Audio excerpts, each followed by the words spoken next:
Sekaranglah saatnya kau lepaskan semua penipuanmu.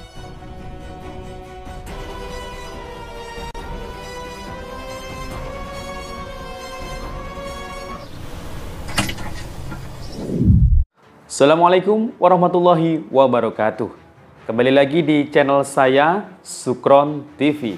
Apa kabar Anda semuanya? Semoga semua dalam keadaan sehat dan dimudahkan rezekinya. Amin. Oke, pada video kali ini kita akan mereaksi kembali terkait mengenai perpolitikan, kreativitas para netizen yang berseliweran di dunia media sosial. Nah, ini kreatif juga ya. Jadi pasca debat itu banyak ide-ide kreatif ya dari netizen ya, dibuat video sehingga menarik dan unik untuk disimak di sini. Beberapa di antaranya adalah dari pasca debat ya kemarin itu, ketika ekspresi wajah Pak Anies ya yang cemberut ya, kelihatan kayak marah, kayak nantang apa ya, kalau bahasa Jawanya gelut ya. Nah, ini ditunjukkan dan terekam kamera ya, terekam kamera ekspresi cemberutnya, dan ini diibaratkan oleh netizen seperti tokoh antagonis di Mahabharata. Nah, ini unik ya, unik, nanti diselingi video Mahabharata oleh netizennya. Dan juga terkait pernyataan Prof. Mahfud yang kayaknya menyerang dirinya sendiri ya, mengkritiki hukum di Indonesia yang katanya tumpul, padahal dia sebagai Menko Polhukam. Nanti kita akan simak reaksi dari warga netizen dan juga Fahri Hamzah kok ngomentarin dirinya sendiri. Oke, dan juga dari Menteri Lingkungan Hidup dan Menteri Pertanian juga menepis data yang disajikan oleh Caimin dan Prof. Mahfud, bahwasannya datanya yang dibaca itu salah dari Menteri Lingkungan Hidup. Langsung saja kita simak video-videonya. Sekaranglah saatnya kau lepaskan semua penipuanmu. Nah, ini lihat sendiri ya. Jadi wajahnya itu kayak marah sekali sambil menggenggam-genggam tangannya. Wow. Besok setiap penipuan yang kau lakukan, setiap pengkhianatan, dan setiap ketidakbenaran yang kau lakukan akan menemui lawannya. Wah, unik ya. Di sini jadi ini memang karya dari para netizen. Jadi kok nyambung juga ya ketika disambungkan dengan film di Mahabharata ya. Ini kayak tokoh apa ya Pak Anies ketika wajah cemberutnya itu. Oke, kita simak video-video lainnya.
Momen Anies Baswedan kesal melihat debat Cawapres keempat semalam. Anies kesal Caimin dipermalukan oleh Gibran. Tatapan tajam Anies jadi sorotan publik, seolah memendam amarah sampai mengepal tangan, seolah ingin menyelesaikan di ring tinju. Anies beri tanggapan seolah lawan debat Caimin tidak punya etika. Dan Gus Imin menunjukkan kepada kita sikap yang terhormat. Dan itu semua didasari apa? Semua mulai dari etik. Semua mulai dari etika. Mengomentari debat Cawapres keempat semalam, Mahfud dan Caimin berkali-kali sebut etika ya. Tapi sepertinya Gibran sengaja ya membalas perlakuan debat Cawapres kemarin ketika Ganjar, Anies serang Prabowo. Tapi bagaimana nih menurut kalian nih? Mahfud MD nyerang dirinya sendiri. Tadi saya bilang bahwa masalah-masalah yang kita diperdebatkan ini sangat penting untuk masa depan bangsa. Masalah utamanya adalah pedang hukum kita itu tumpul. Nah loh, bukannya Pak Mahfud Menteri Polhukam yang tugasnya sebagai berikut. Kalau pedang hukum tidak tumpul, kita pasti bisa tabrak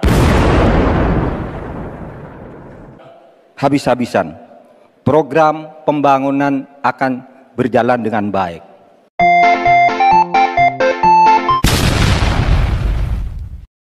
Masalah utamanya adalah pedang hukum kita itu tumpul. Kalau mempunyai gelar profesor dan menjabat sebagai Menko Polhukam, bilang bahwa hukum di negara Indonesia kita ini tumpul gitu loh. Padahal dia masih menjabat loh sebagai Menko Polhukam sampai dengan tahun ini di kabinet Pak Jokowi ya. Nah, ini secara nggak langsung kalau menurut gua ya sebagai orang awam, dia menjelaskan bahwa dia sendiri sebagai penegak hukum juga nggak terlalu bisa menanggulangi masalah hukum yang ada di negara kita gitu loh. Kalau emang dia bisa bilang bahwa hukum di negara kita ini tumpul gitu loh. Nah, seharusnya kalau di kursi pemerintahan aja dia nggak bisa, gimana nantinya dia jadi pemimpin gitu loh. Gitu kok nyapres sih Pak? Mohon maaf ya. Karena ini datang dari kata-kata Bapak Mahfud sendiri nih. Saya mengkritik Anda nih Pak nih. untuk pertambangan di Indonesia itu banyak sekali yang ilegal dan itu di-backing oleh aparat-aparat dan pejabat. Aparat bisa juga aparatur sipil ya. Belum lengkap itu. Jadi kita sulit juga lah di zaman sekarang ini. Saya terus terang aja nih, kalau misalnya kita begitu-begitu masuk video kita takut sekarang. Ya, jadi nggak seberani itu lagi kita. Ya, kita sudah mulai. Memang kadang-kadang hukum itu akan taat setelah ada pemaksaan lah. Koridor ini kan gitu. Orang kadang-kadang bilang orang-orang bule itu taat hukum misalnya. Apa di negara-negara maju ya, taat hukum. Padahal sebenarnya ancaman hukumannya yang berat, ya. Jadi kalau dia melanggar lalu lintas, SIM-nya langsung dicabut, dia harus jalan setengah mati. Akhirnya dia betul-betul tidak berani melanggar. Nah, kami pun sebetulnya di kondisi itu kira-kira, ya. Kalau kita bermain-main dengan tambang begitu menjaga-menjaga, di foto, saya yakin responnya cepat ini. Ya. Jadi nggak yang saya bilang gitu. Aparat itu yang mana? Karena yang mempunyai kewenangan itu sebetulnya kan dari kementerian yang memberikan secara hukum, secara legalitas. Kami itu nggak tahu sebetulnya. Ya. Tapi kalau itu ada arah indikasi ke sana, ya silakan dilaporkan. Di dalam itu ada ada pembahasan yang menarik itu Bang, soal ada aparat penegak hukum, pejabat yang memberikan backup kepada tambang ilegal gitu Bang. Itu Pak Mahfud, itu salahnya Pak Mahfud semua. Oh gitu. Gimana? Ya dia Menko-nya. Kan dia nggak mengerjakan apa yang dia omongkan. Oh iya. Loh dia Menko-nya. Berarti itu ada nggak bisa, Pak Mahfud nggak bisa ngeritik pemerintah di bidang Polkam, itu urusannya dia. Loh, enggak dong, kalau dia mau, kan saya bilang dari awal, kalau dia mau, saya keluar dari kabinet Pak Jokowi, karena kabinet ini brengsek.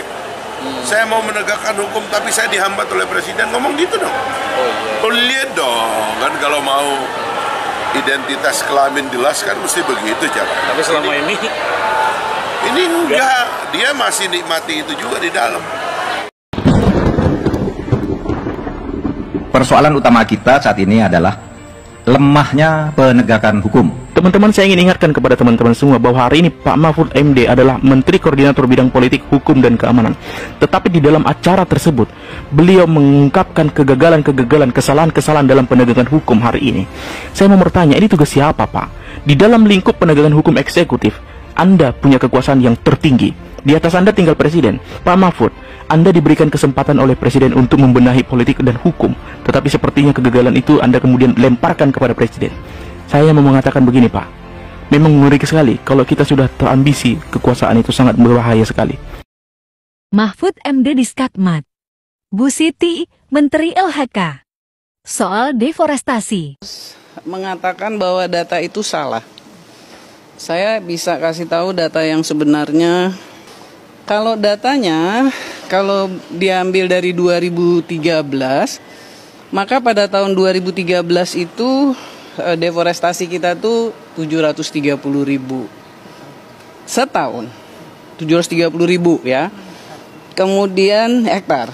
Kemudian tahun 2015 karena kebakaran hutan yang gede, deforestasinya 1,09 juta hektar. Jadi dari 0,73 naik ke 1,09.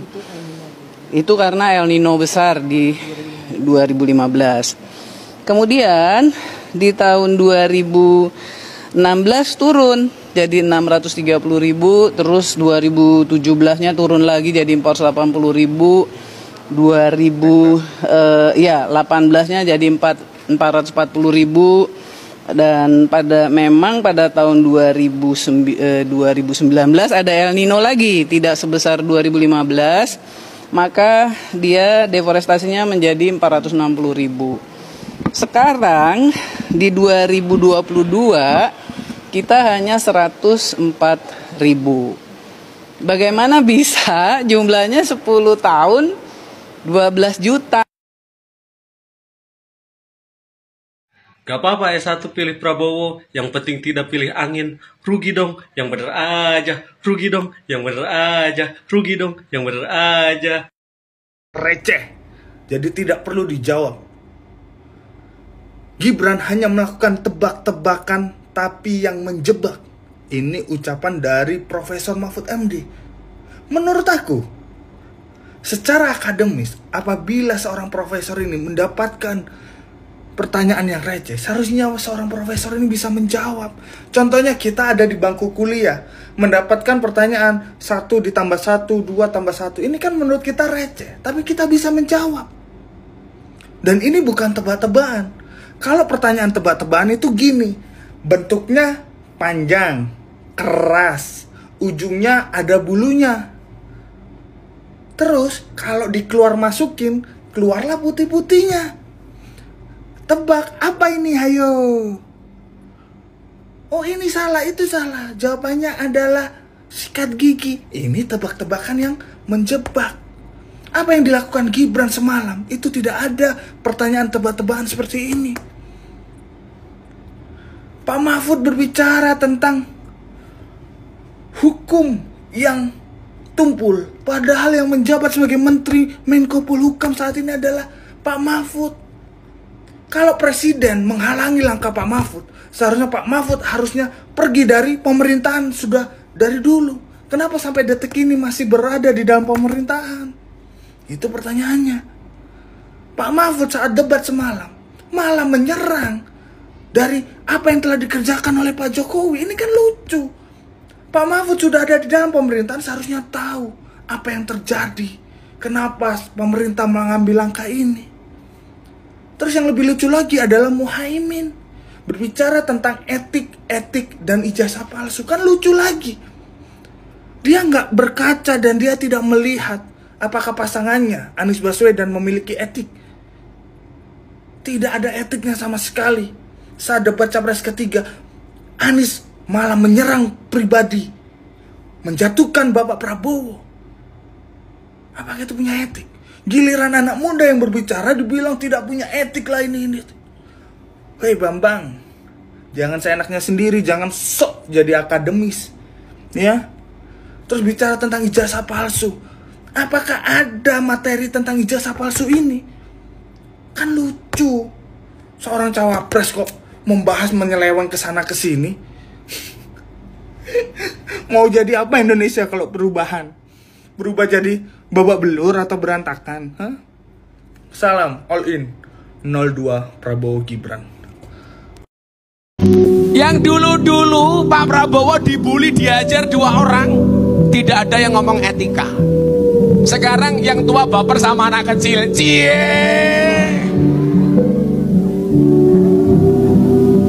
Yang lain kelihatannya suhu, ternyata cupu. Mas Gibran kelihatannya cupu, ternyata suhu. Kelas postingan Ibnu Wardani, dia posting kayak gini, malu lah dia sebenarnya. Indonesia hebat seperti kolam susu lah, menanam jutaan hektar singkong untuk food estate yang tumbuh jagung. menanam singkong, panen jagung. Ajaib, itu terjadi di Gunung Mas. Ternyata jagung pun ditanam dengan godi bag. Hah? Godi bag? Sebab di tanah bergabut Gunung Mas tak mungkin tumbuh jagung. Mas Ibnu posting godi bag. Itu junjungannya Prof godi bag. Malah di komen sama Pak Ganjar lagi, kasih paham dan kasih datanya Prof. Si Ibnu bisa nggak bedain godi bag sama polybag? Ibnu sama Prof, ini Pak namanya godi bag. Untuk bawa belanjaan dari minimarket ya, godi bag. Tuh bisa dipilih tuh godi bag. Mau warna apa godi bagnya? Kelas Ibnu nggak tahu godi bag sama Prof Mahfud. Berani banget dia nge-post kayak gitu. Tuh ini namanya polybag tanaman warna hitam. Bilangin sama Prof Mahfud tipu ya atau salah ketik. Kalau aku jadi Ibnu malu banget tuh salah tipu dia. Lebih baik dia bilang sama Prof Mahfud, Prof itu tipu, salah ketik, bukan godi bag tapi polybag. Ada netizen yang komen, Mas Ibnu bisa jelasin tentang godi bag atau bisa bedain nama godi bag sama polybag?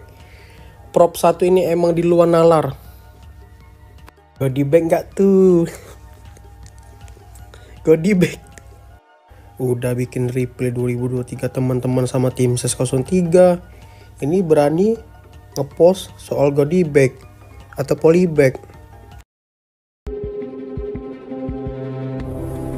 Menteri Pertanian Andi Amran Sulaiman menepis kritikan pedas dari Caimin dan Mahfud MD terkait program food estate di era Presiden Joko Widodo yang dinilai gagal serta merugikan petani dan masyarakat adat. Andi Amran Sulaiman menyatakan program food estate di beberapa daerah telah berjalan baik dan sesuai target. Dirinya juga menyatakan proyek food estate memerlukan waktu serta teknologi untuk menjadi lahan yang produktif. Dengan mengambil contoh food estate di Temanggung dan Wonosobo, Andi menyebut program itu mampu mencapai jumlah panen sebesar 907 hektar, sedangkan Nusa Tenggara Timur telah memanen 500 hektar jagung.